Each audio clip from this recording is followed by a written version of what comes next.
General Hospital spoilers tease that Jacinda is pregnant with Drew's child, not from a loving relationship, but from a single night, a night orchestrated, manipulated, and concealed through the cold and calculated schemes of Nina and Portia.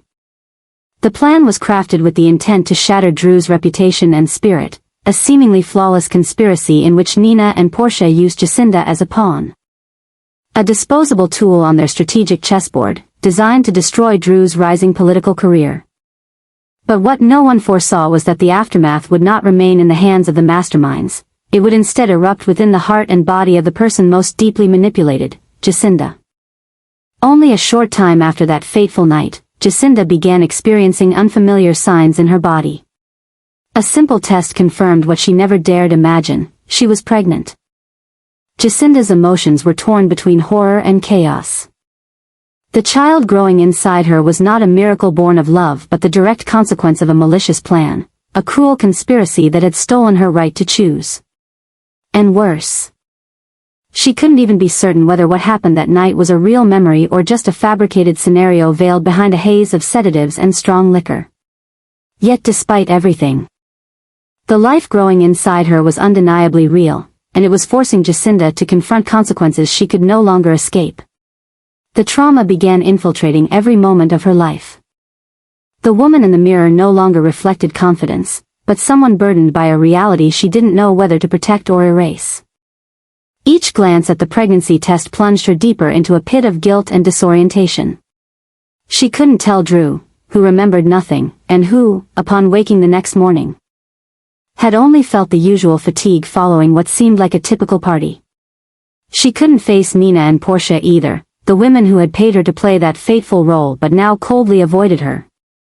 As if it had all ended the moment the curtain fell. But the pregnancy could not be hidden forever. Jacinda's body was changing day by day. And her fear grew as she realized she couldn't conceal it much longer. She began losing sleep, experiencing nightmares, sleep-talking, wandering at night, and showing severe signs of psychological instability. She no longer knew who she was, a pregnant mother, a used woman, or a complicit accomplice. Her emotions, actions, and perceptions spiraled out of control. She started calling Nina in panic, sending threatening messages to reveal the truth, only to apologize and beg for help moments later. She rushed to the hospital in distress, demanding to see Drew, only to flee halfway. Each passing day, Jacinda fell deeper into a state of complete disorientation, and this began to terrify Nina and Portia more than anything. Their carefully orchestrated plan was unraveling into a nightmare beyond control. Nina, the original instigator, began to lose her grip. She couldn't allow Jacinda to speak out, but she also couldn't manage her increasingly erratic behavior. Portia, once cold and rational, also started to panic at the risk of exposure. They tried to approach Jacinda, offering financial incentives to keep her silent, even considering sending her away during the pregnancy. But Jacinda was no longer the easily manipulated woman from the early days. She had transformed into a complex force, both victim and threat, a mother carrying a life with an uncertain fate. Meanwhile, Drew began sensing something was off. The whispers in the hospital hallways, Nina's avoidance, Portia's unusual evasiveness, all raised suspicions. And then, rumors spread that Jacinda, a woman who had appeared beside him at an event he couldn't even recall, was pregnant. The rumors turned into a chain of unanswered questions. Drew began digging, asking around, and slowly realized there were gaps in his memory, specifically from that night. He couldn't be certain what he had done, but one thing was clear: someone was hiding the truth. And he could no longer let it continue. Jacinda, by this time, was completely lost. She didn't know whom to trust. She wanted protection, but feared further exploitation. She wanted acknowledgement, but dreaded public exposure. The baby was no longer just a personal issue, it had become the centerpiece of a scandal that could destroy reputations, careers, and lives. And the most horrifying truth of all? Jacinda could no longer control any of it. Her emotional turmoil, impulsive decisions, and erratic behavior were accelerating the downward spiral. One of the most shocking shifts had begun, turning the woman who was once a pawn into the one holding the fate of everyone involved. A terrible storm was brewing in Port Charles. And Jacinda, with her pregnant belly and tear-filled eyes, was its epicenter. The unfolding story in Port Charles is spiraling into chaos, not merely because of the initial scheme's fallout, but due to the unpredictable psychological developments in each of the involved characters. Nina and Portia once believed they had full control, from setting the trap for Drew to discreetly cleaning up afterward. They thought Jacinda was just a temporary piece in their short-lived performance, a supporting actress who would quietly exit once her role was done. But what they hadn't accounted for was the human element, real emotions, psychological evolution, and most of all, the weight of the life growing inside Jacinda, that pushed everything beyond their reach. The shock they now face is not just the revelation that Jacinda is pregnant, but something even more terrifying: she is showing signs of betrayal from a shadowy accomplice. Jacinda now behaves like someone who holds the key to the entire narrative, and plans to use it on her own terms. She no longer seeks Nina for guidance, instead responding to messages with cold, clipped replies, sometimes disappearing for days. Portia attempted to reconnect with an offer of a medical assistance, but was flatly rejected, making it clear that Jacinda was no longer under their influence and might even be secretly plotting a reversal. Panic truly set in when Nina discovered Jacinda had contacted an independent lawyer. This elevated the stakes drastically, for once Jacinda had legal counsel, she could go public as a manipulated victim, casting Nina and Portia as conspirators, coercers, and criminals. Portia, a doctor, wife, and respected social figure, wouldn't survive the backlash if everything came to light. Nina, who had struggled to recover her image after the Carly scandal, would be utterly ruined if another one erupted. Everything they had worked to build, protect, and hide was now threatened by a single pregnant woman who might soon rewrite her role into the lead of a devastating tragedy. Jacinda, meanwhile, lives between two extremes. On one hand, she feels deeply betrayed by the women who paid her for a dirty role and then abandoned all responsibility. On the other, she recognizes a newfound power: the ability to destroy or control the fate of those who used her. Her mental shift becomes more apparent. It's no longer just the anxiety of an unwanted pregnancy, but a cold lucidity wrapped in emotional scars. A burning desire to reclaim her voice, to seize control of a script in which she was once forced to play a supporting role. Jacinda begins calculating, considering whether to expose the truth, or use it as leverage for something greater: status, protection, or even custody linked to the powerful Quartermain family. Things are spiraling far beyond what anyone could have imagined. Every move Jacinda makes is a ticking time bomb, and every reaction from Nina and Portia fails to extinguish the smoldering fire. The newest, and perhaps most dangerous, development is the possibility that Jacinda might weaponize her story to bring everything crashing down, transforming from a silent victim into a symbol of justice in a world where powerful women like Nina and Portia treated her dignity and body like commodities. Port Charles has never faced a scenario this dangerous. The intersection of pregnancy, betrayal, and deeply buried schemes is painting a tragic picture where no one controls anyone anymore. No one trusts anyone, and every wrong step might lead to total collapse. Nina and Portia are confronting the greatest nightmare of their lives, not just because Jacinda has turned against them, but because they know she has every reason and the full capacity to do so. And when her haunting thoughts turn into real actions, this will no longer be a scandal, it will be a full-blown psychological, legal, and public war where no one walks away unscathed. Jacinda remained hidden in the shadows of Port Charles, pregnant and silently observing the every move of those who had once manipulated her like a pawn on a chessboard full of schemes. What Nina and Portia never expected, however, was that the woman they once considered a temporary part of their plan to entrap Drew Quartermain was now holding the most dangerous kind of power, a life created as the consequence of that very scheme. And more than just being pregnant, Jacinda saw what no one else had noticed in time: the child's value didn't lie only in its bloodline, but in its potential to unlock doors to power, influence, and wealth she had never touched before. Jacinda wanted money, that much was no longer a secret. She had never hidden her desire to escape the dull life she once lived, and now she didn't need to beg or rely on anyone. In her hands was a life, the only proof of a night Drew couldn't even remember, and the final puzzle piece in a story that every other player was desperate to bury. If she gave birth and the child was confirmed to be Drew's, she wouldn't just be the mother of a legal heir to a vast portion of the Quartermain fortune, she would also gain status, legal protection, and a solid identity that no threat from Portia or denial from Drew could take away. But Jacinda was not foolish enough to act rashly. Contrary to how everyone once perceived her, weak, naive, and easily manipulated, she was now showing the deadly poise of a woman who knew exactly what she possessed. She didn't speak, didn't confront, didn't reveal her location. She knew Nina and Portia were trying to trace her, sending people to find her, attempting control through cold calls laced with sweet threats. But Jacinda remained silent, and that silence was her strongest resistance. Within that silence, thousands of scenarios were being considered. Go public with the pregnancy? Request a DNA test? See a lawyer about child support and custody terms? Or even appear at a major public event like the nurses' ball and drop the news bomb in front of the entire Port Charles society? No one knew, because Jacinda herself hadn't made a final choice. But one thing was clear, she would no longer be just a victim.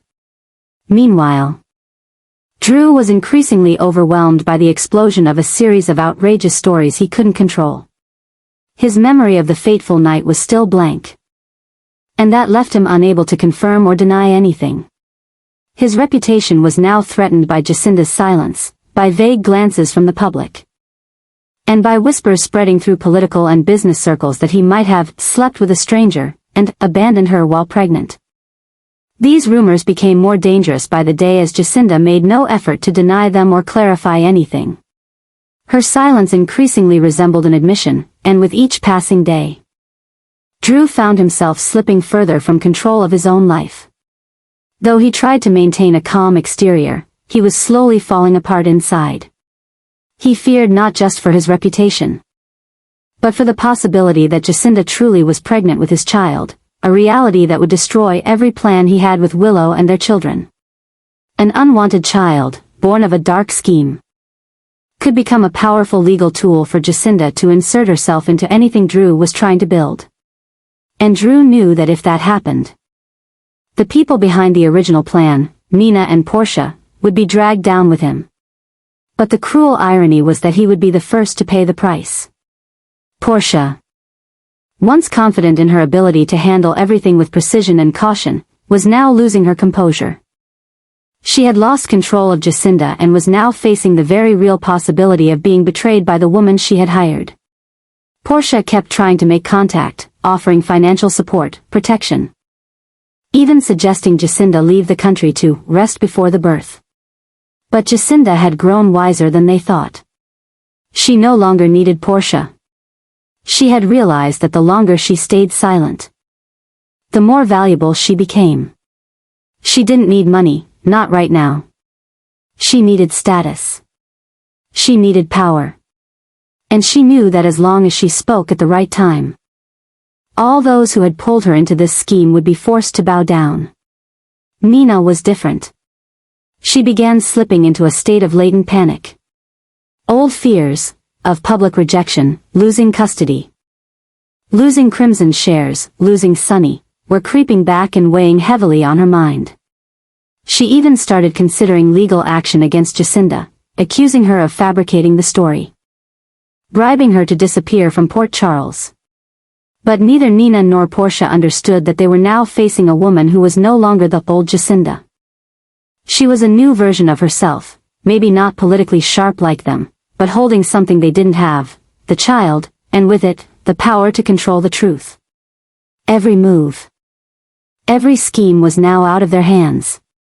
Jacinda held the key.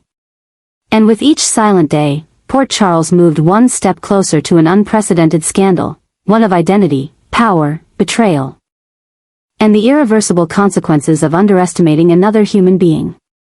If Jacinda were to step into the light at the right moment, with a visibly pregnant belly, a statement to the press, or simply a DNA result confirming Drew as the father, Nina, Portia, and Drew would have no way to turn things around. At that point, Jacinda would no longer be a tool. She would be the one making demands. And the whole town would be forced to stop, hold its breath, and listen to everything she had to say. The dirty secret Nina and Portia tried so hard to bury was closer than ever to being exposed to all of Port Charles.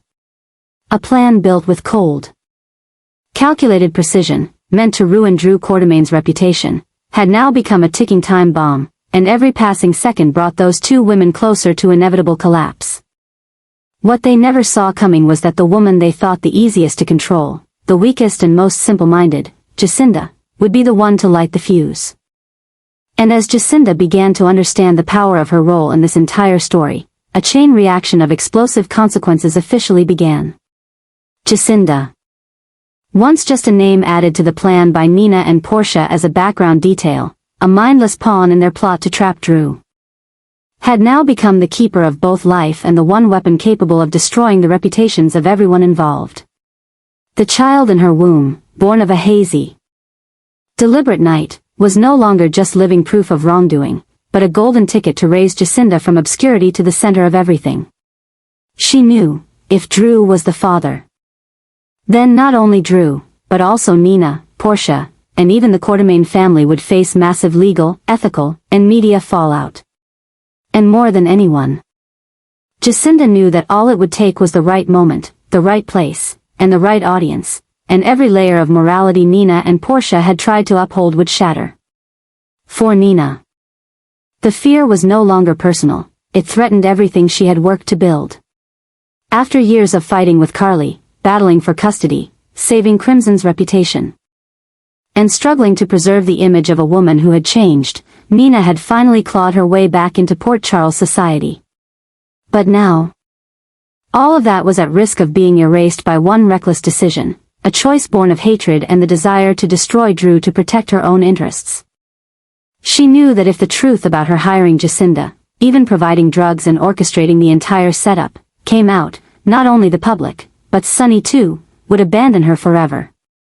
And the most devastating thing for Nina wouldn't be the punishment, it would be being left alone, with no one to believe, no one to pity, and no one to even listen to her reasons. Portia was different. As a doctor, Curtis Ashford's wife, and a respected member of Port Charles's medical community, Portia had never faced such a moral freefall. But now, she had to face the worst, using her medical knowledge to aid an unethical plot, from sedating Drew, to coaching Jacinda on how to make everything look believable. Portia thought she was smart enough to manage the fallout. But what she couldn't foresee was that Jacinda didn't need to fight to win. She just had to stay quiet and let Portia and Nina unravel on their own, revealing weaknesses, missteps, and letting their plan collapse in chaos. The control Nina and Portia once had over Jacinda no longer existed. Promises of support, offers of a quiet exit with a large payoff, even threats about custody or reputation, all were ignored. No one could silence her now, because she was the only one who still had a voice. And once that voice started reaching lawyers' offices, hospitals, or anonymous tips to the press, the entire front built by Nina and Portia began to crack. No strategy, no manipulation could withstand the storm of truth that was coming. And this was no longer a mere scandal, it was a full-blown crisis. Political, legal, ethical, and social. Every action would be dissected. Every lie exposed. Every shady connection turned into evidence. Portia and Nina's lives wouldn't implode overnight, it would be a slow erosion, layer by layer. Loss of community trust, medical board investigations. Investors pulling out of Crimson, loved ones walking away, friends avoiding them, the media hounding them, that would be the price. And the bitterest part? They couldn't blame anyone else. They chose this path. They created Jacinda as a tool. And now, that tool had become the weapon detonating their lives into earthquakes no one could contain. And then, when all was said and done, Drew, once the victim, wouldn't need revenge. He could simply stand back and watch as those who laid the trap for him fell into it themselves. Port Charles would never forget this scandal. And history would remember Portia and Nina, not as respected women, but as symbols of how hatred, manipulation, and the thirst for power, when taken too far, always end in absolute ruin. Drew finally made a decision that no one expected. He would accept the child in Jacinda's womb, despite all the doubts. All the deep wounds and a series of doubts that had not been completely resolved since that fateful night that he could not remember. To Drew, the child was an innocent creature. A part of his flesh and blood, even though the circumstances that led to its existence were questionable, calculating and even cruel. But Drew was a man with courage and morality. And that forced him to separate the mother's guilt from the child's right to live and be loved. He did not want to repeat the mistakes of those who had turned their backs on their children because of their imperfect past, nor did he want the child to grow up in abandonment and hatred. Therefore, he chose to accept the child, not for Jacinda, but for the principles of being a human being that he had always upheld. However, Drew's acceptance of the child does not mean that he accepts Jacinda as a part of his life. On the contrary, Jacinda's personality, behavior, and especially her character are what make Drew unable to open up. She is not only the woman who is pregnant with his child, but also the one who participated in a dark plan to destroy his reputation, honor, and future. Jacinda once kept silent to benefit, once compromised with Nina and Portia to become a tool in a vicious political game. And now she uses the child as a weapon to force him to admit a responsibility that she knows she has manipulated from the beginning. This is not the action of a mother protecting her child, but of a woman using pregnancy as a shield to hide her selfish calculations, making Drew, no matter how well-intentioned, unable to erase the gap in trust. This is what pushes Jacinda into an extremely difficult and stressful pregnancy program. Despite being pregnant with the child of one of the most influential men in Port Charles, she still could not feel the warmth of a real family. Every meeting with Drew was heavy, not filled with sincere concern but only with cold and cautious responsibility. Drew took her to prenatal checkups, hired a private doctor, paid for all the medical expenses, but all she received was a clear distance in his eyes and actions. He did not hold her, did not ask about her feelings, did not give her the feeling that they were going through that sacred stage together. Everything stopped at two words: duty. That strictness made Jacinda feel completely isolated, and gradually fell into a state of psychological instability. The insomnia, the crying alone after each prenatal checkup. The moments when she realized she was carrying a creature whose father looked at her like an unfinished sentence, all seemed to trap Jacinda in a heavy and lonely pregnancy. She began to have difficulty eating, her body weakened, and her mind became increasingly fragile. Jacinda was no longer as confident as before, no longer able to continue to draw winning scenarios. Because she clearly understood that if she lost Drew, she would also lose every last support in her life. But the most bitter thing was that Jacinda could not blame Drew. Because deep down, she knew he did the right thing by accepting the child. She understood that no one forced him to do that, especially in such a shady situation. That very nobility made her feel even more guilty. Feeling herself becoming smaller, seeing her true personality increasingly in contrast with the ideal father figure in front of her. And from there, Jacinda began to experience a brutal internal war, between the desire to be loved, to be recognized, and the reality that she had destroyed all her chances just because of a dirty plan that she once thought was the shortest way to change her life. Port Charles sees a pregnant Jacinda in the dim light of the hospital, but no one knows that behind the growing belly is a soul that is increasingly withdrawn, immersed in confusion and regret. No matter how much she wants to change, no matter how much she longs for a chance to start over, the reality is that her own choices are sinking her, little by little. In a pregnancy program that should be sacred and full of hope, but now only leaves tears, fear, and a feeling of abandonment by the whole world. Drew is still there, providing, caring, but never looking at her with the eyes of a father waiting for his child to be born with joy.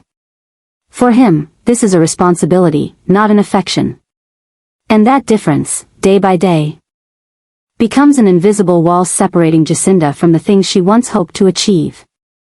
And so, her pregnancy, even with Drew by her side, was still the loneliest, most bitter journey. And most clearly exposed the bitter consequences of calculations that originated from ambition without any humanity.